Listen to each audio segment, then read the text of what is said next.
In the era of the flip phone and 32-bit portables, Ruby, Sapphire, and Emerald were the beginning of the third generation of Pokemon, which was a bit of the old with a balance of the new. Lots of water and trumpets too. Hoenn has 14 bug types, with 11 being based on insects, 1 being based on a reanimated cicada shell, 1 being based on an isopod, and 1 dinosaur. If you're new here, this series is focused on providing insight into the real insects that inspired Bug-Type Pokémon, scientific facts about those insects, and niche trivia about those Pokémon. So try to walk away knowing something new. He won't stop meowing, so I'm going to include him in the shot. I won't be covering the fossil Pokemon in this entry, but if you ask nicely, there'll be a fossil-themed video down the line. This series is self-funded, so if you want to take the weight off a little bit, feel free to check out my Patreon, or simply send it to a friend. Generation 3 of Pokemon was when players my age generally had the games, could read, and knew a bit about Pokemon. I even still have my original starter named Heck. Love you, Heck. But without further ado, let's start chatting about Wurmple. Wurmple is speculated to be based on the pipe vine swallowtail larva due to its red color and many nodules along its body. Pipe vine swallowtail larvae feed on it and live in pipevine, a plant that secretes a potent carcinogen and a kidney toxin. This protects the larvae because they don't have to worry about big animals eating their home. Kind of like a clownfish that's in a... what's that thing called from Nemo? Yeah, that one. Wurmple was intentionally designed to be the Caterpie of Hoenn, according to an interview with Ken Sugimori, and was the only Pokemon to evolve into multiple Pokemon that subsequently evolve into another Pokemon, until Applin. Applin is a little Pokemon inside an apple. Why isn't it a bug type? I don't know. Like, they couldn't fit grass and bug and dragon in there, I guess. But like, does that mean the apple's part of its body if it's grass type? I don't know. It's inconsistent. Silcoon appears to be based on a silkworm cocoon, strange enough, as it's a silk cocoon in name and form. Silkworms produce silk when they create cocoons, and were the primary producers of silk in Neolithic China. Don't get it twisted, or tangled in this case. Silkworms don't grow into butterflies, so Silcoon's evolution into Beautifly isn't very scientifically accurate. More often, they grow into moths. Silcoon is a silly Pokemon to use because it did not learn moves by leveling up until Generation 8, so if you caught one in the wild that didn't have an attack, you were in trouble. You were in danger. Beautifly is speculated by Bulbapedians to be based on a fully grown swallowtail butterfly. For some species of swallowtail butterflies, females mimic the cry of inedible species for protection against predators. Beautifly is the only bug-type Pokemon with the ability of Rivalry. When a Pokemon with Rivalry uses an attack, the attack's power is raised by 25% if the target and the user have the same gender, and is reduced by 25% if the target and the user have opposite genders. Cascoon doesn't seem to have a real-life inspiration based on its design, but it's functionally another silk moth cocoon, so we'll go with that. Did you know that while in a cocoon, moth pupa do not eat? They rely on what they ate while they were larvae. Cascoon and Silcoon were depicted with protruding limbs until Generation 6. From then onwards, they only exhibited these limbs sometimes. They're just round. You can toss them like hot potato style. That would be cruel. Let's talk about Dustox lastly. The nocturnal nature of Dustox and green wings suggests that it might be based on the Japanese moon moth. Why are moths attracted to flames? This process is called positive photoaxis and is not fully understood, but it's postulated that the moon and stars play a role in how moths navigate at night, and UV lights consequently disorient them.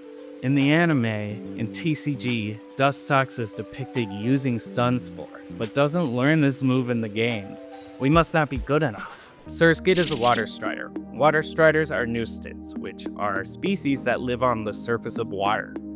There are roughly 1,700 observed species of these, and some even have wings.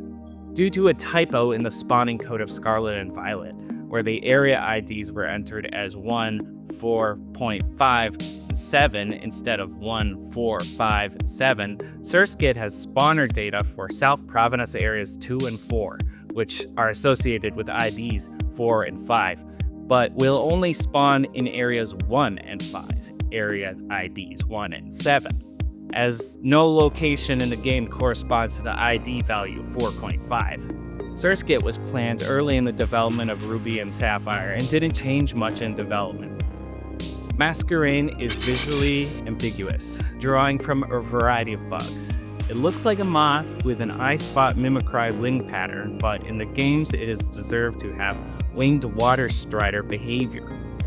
Masquerain is what we call a creative liberties Pokemon, but we'll use this opportunity to discuss moth eye spot pattern. Eye spots are observed on moth and butterfly wings as an anti-predator trait. They vary a lot by sexual selection, that is, genetic variations passed on by those who live long enough to reproduce. When you gaze into the eyes of a moth mimicry and it stares back and know it's a moth, it's less likely to pass on its pattern. Some Pokemon do not change their base stat total between generations, but Masquerain has the largest base stat total change between generations 6 and 7. Nincada is a cicada pupa. There are almost 3,000 species of cicada and currently 15 broods. A brood is a regional multi-species group of periodical cicadas that emerge on a common schedule. There are 12 that remain underground for 17 years, and there are 3 that are underground for 13. The pupa has 5 stages of development known as instars. They spend their time underground tunneling and eating. Nincada is currently the only singular Pokemon to evolve into 2 separate Pokemons. That doesn't mean that there's 2 options it can become. That means it goes from 1 Pokemon existing to 2 Pokemon existing. It evolves into 2 Pokemon if you have an empty spot in your library at level 20.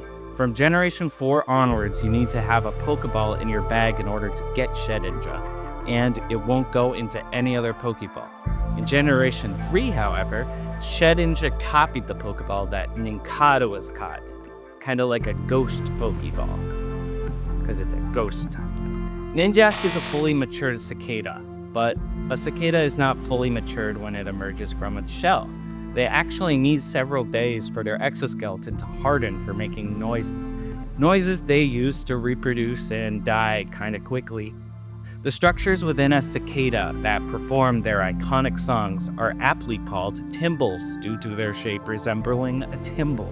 This is actually a fact I found in 2018 that inspired me to learn more about bugs and coalesced into me making these. At the time of writing, Ninjask has the highest base speed of any non-legendary Pokemon. Volbeat and Illumise. How to pronounce Illumise? Okay.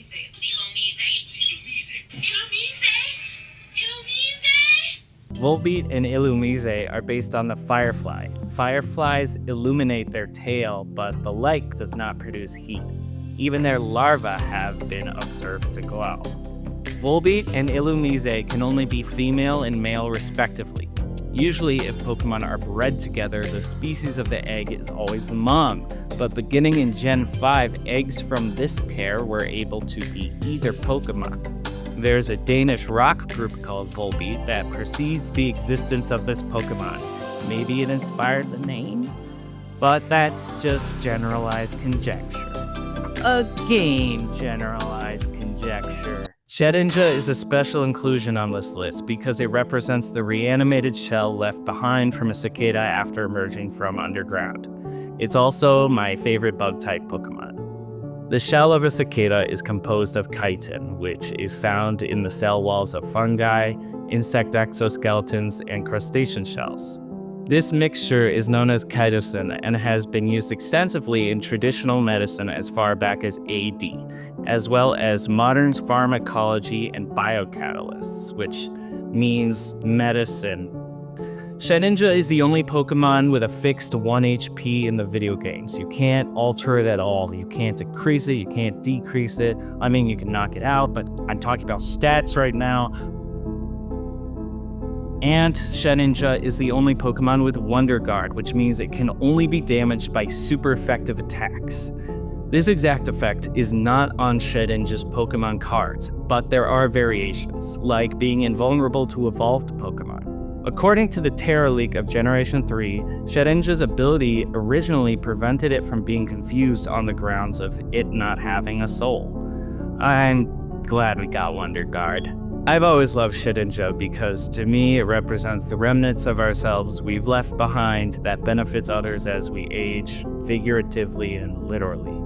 In the literal sense, the human body sheds roughly 35 kilograms of skin and 676 miles of hair throughout its lifetime, which contributes to the diet of many organisms that are too small to see. We carry much of our past with us into the future and the lives of others, memories with friends, lessons taught anywhere from classrooms to hardship, and are preserved in physical spaces or merely in the minds of others. The proverbial shedding of our lived experiences leaves an incalculable impact in ways that transcend what's immediately lost in death. The transformation of the cicada represents the death of the cicada as a pupae, and the remaining shell contributes to the topsoil of other organisms.